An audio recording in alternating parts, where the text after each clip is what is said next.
कथड़कं सत्तवार्तभूषणं अमरकोत्तश्चारणं प्रभुदं लोकजीवनं प्रणय प्रमत जागदीपनं वंदे जीवन जीवनं सत्पुरुषं वंदे जीवन जीवनं सत्पुरुषं वंदे जीवन जीवनं सत्पुरुषं। जीवन वल्लभ श्री श्री ठाकुर मोर परमाराध्य विश्व कल्याणमय श्री श्री लक्ष्मी माँ परम पूज्यपा श्री श्री बड़दा परम पूज्यपा श्री श्री आचार्य देव परम पूजनीय श्री श्री अभिन दादा सभी रातुल चरण में आनंद कोटि भक्तिपूत प्रणाम जनाए।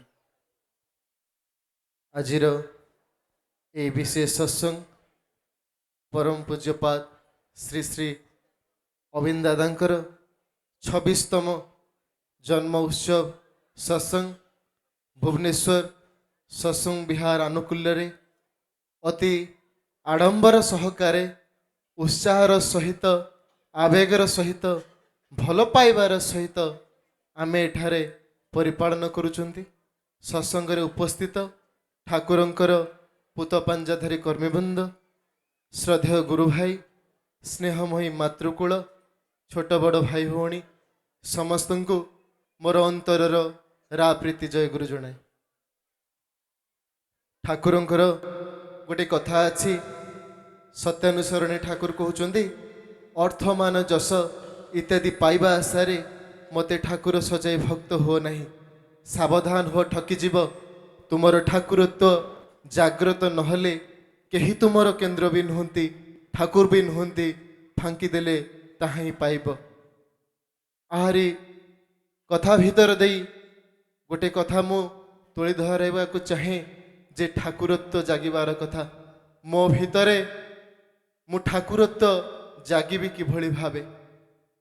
ठाकुर कहती मनुष्यर सत्ता भितरे सही सत्ताटा सही समय जागृत होई उठे जेतेबळे मनुष्य सही प्रिय परमंकर सतनाम को अहरह अहरह तार श्वास प्रश्वास निश्वास भीतर देई सी जेतेबळे जपिबा आरंभ करे। एठी मोर मनरे भी प्रश्न उपजे एमिति जड़े भक्त परम पूज्यपाद श्री श्री अभिन दादा पाखरे प्रश्न करथिले दादा मु बहुत समय नामधन रे बसिबा पई चेष्टा करे किंतु मोर नामधन हेउ नै कौन करिबी आपण टिके उपाय बताई दियंतु।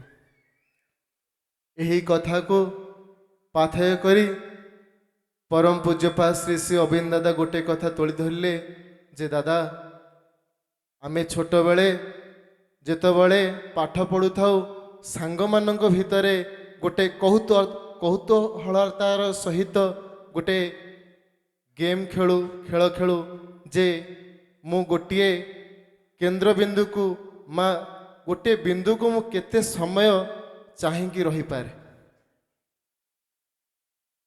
आउ सेही समय व्यवधान भीतर देई ए कौतूहलता जागी रहे कहार आखिरु प्रथमे पानी आसीबो। दादा कहउचंदी जे ठाकुरंकर बहुत बाणी बहुत कथा आम्भे माने शुणुचु किंतु पूजनीय अभिन दादा ताहाकु प्रैक्टिकल केमिति करिबा को हुए एक छोट उदाहरण दे आम मानक निकट रे ताहा उपस्थापन कले।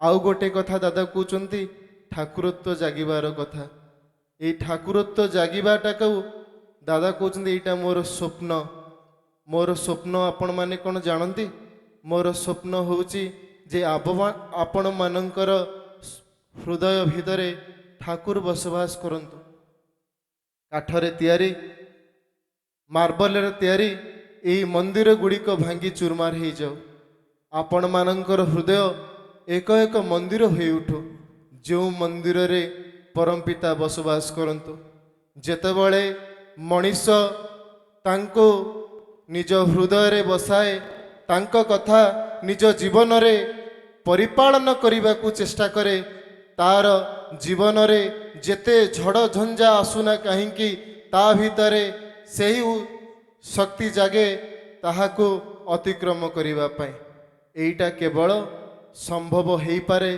तार से सपना मनन द्वारा। ताहले मु तो ठाकुर को देखिनी ମୁଁ ତ ପୂଜ୍ୟପା ଶ୍ରୀ ଶ୍ରୀ ବଡ଼ଦାଙ୍କୁ ଦେଖିନି, ତାହେଲେ ମୁଁ କେମିତି ମୋ ଜୀବନରେ ଚାଲିବି? ଠାକୁର ଦୟାକରି ଆମମାନଙ୍କ ନିକଟରେ ଦେଇଗଲେ ସେଇ ଆଚାର୍ଯ୍ୟ ପରମ୍ପରା, ଯାହାଙ୍କୁ ଅନୁସରଣ କରି ଯାହାଙ୍କର କଥାକୁ ନିଜ ଜୀବନରେ ନିଜର ଚରିତ୍ରରେ ମୁଁ ଉତାରିବି, ତାହେଲେ ମୁଁ ତାଙ୍କର ଏକ ମନଲାଖି ମଣିଷ ହୋଇ ଉଠିବି। ପରମ ପୂଜ୍ୟପାଦ ଶ୍ରୀ ଶ୍ରୀ ଅବିନ୍ଦ ଦାଦା ଆଚାର୍ଯ୍ୟ ଦେବଙ୍କ ବ୍ୟାଖ୍ୟାନକୁ ନେଇକି କହୁଛନ୍ତି, ଯାହାଙ୍କୁ ଚିହ୍ନିଲେ ସାରା ଜଗତଟା ଚିହ୍ନାଯାଏ, ଯାହାଙ୍କୁ ଭଲ ପାଇଲେ ଏହି ମିଥ୍ୟା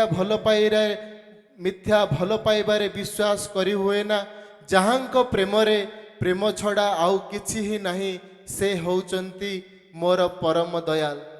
ଆଉ ଯଦି ମୁଁ ପରମ ଦୟାଲଙ୍କୁ ଚିହ୍ନିବାକୁ ଚାହେଁ, ତାହେଲେ ମୋତେ ଜୀବନରେ ଆଚାର୍ଯ୍ୟଙ୍କ ଅନୁସରଣ କରିବାକୁ ପଡ଼ିବ।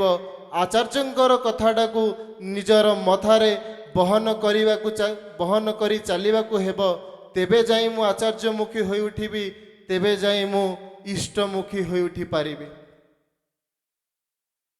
ତେବେ ଆମମାନଙ୍କ ଭିତରେ ସେହି ସଂକଳ୍ପବଦ୍ଧ, ଯାହା ଦୀକ୍ଷା ସମୟରେ ଆମେ ଠାକୁରଙ୍କୁ କଥା ଦେଇଥିଲେ ଯେ ଏହି ଦୀକ୍ଷା ଗ୍ରହଣ କରି ମୁଁ ସର୍ବାନ୍ତକରଣରେ ଶପଥ କରୁଅଛି ଯେ ମଣିଷ ଜୀବନ ବୃଦ୍ଧିର ପରମ ଉଦ୍ଧାତା ଶ୍ରୀ ଶ୍ରୀ ଠାକୁର ଅନୁକୂଳ ଚନ୍ଦ୍ରକୁ ପ୍ରତିଷ୍ଠା କରିବା ହିଁ ଏହି ମୁହୂର୍ତ୍ତରୁ ମୋର ଜୀବନର ଯଜ୍ଞ ହେଉ। ପରମ ପିତାଙ୍କୁ କେତେଭଳି ଭାବରେ ଆମେ କଥା ଦେଇକି ଆସିଛେ, କିନ୍ତୁ ପ୍ରତିଟି ମୁହୂର୍ତ୍ତ ଭିତର ଦେଇ ଆମମାନଙ୍କ ଭିତରେ ଆସିଯାଇଛି ସେଇ ଫାଙ୍କିବାଜି। এই ଫାଙ୍କିବାଜି ଆସିବାର କାରଣ ହେଉଛି ଆମମାନଙ୍କ ଭିତରେ ସେହି ବିଶ୍ୱାସର କମ୍, ସେଇ ଭଲ ପାଇବାର କମ୍। ସେଇ ଭଲ ପାଇବାଟାକୁ ନେଇ ପରମ ପୂଜ୍ୟପା ଶ୍ରୀ ଶ୍ରୀ ଆଚାର୍ଯ୍ୟ ଦେବ ଗୋଟେ ଭଲ ପାଇବାର କଥା କହୁଛନ୍ତି। ସେଇ ଭଲ ପାଇବାର କଥା, ସେଇ ସକ୍ରିୟ ଭଲ ପାଇବାର କଥା ଯାହାକି ଇଷ୍ଟବୃତ୍ତି। ଯେତେବେଳେ ବିନା ଦ୍ୱିଧାରେ ବିନା ଆପତ୍ତିରେ ମଣିଷ ତାଙ୍କ ଉପରେ ବିଶ୍ୱାସ କରେ, ଭରସା କରେ, ତାର ଜୀବନର ଚାଲିବାର ପଥ ସିଏ ଖୋଜି ପାଏ। ଆମେ ତାଙ୍କୁ କଥା ଦେଇଛେ, ତାଙ୍କୁ ଆମେ ଆମ ଜୀବନରେ ପ୍ରତିଷ୍ଠିତ କରିବା, ତାଙ୍କୁ ନେଇ ଆମେ ଜୀବନରେ ଚାଲିବା।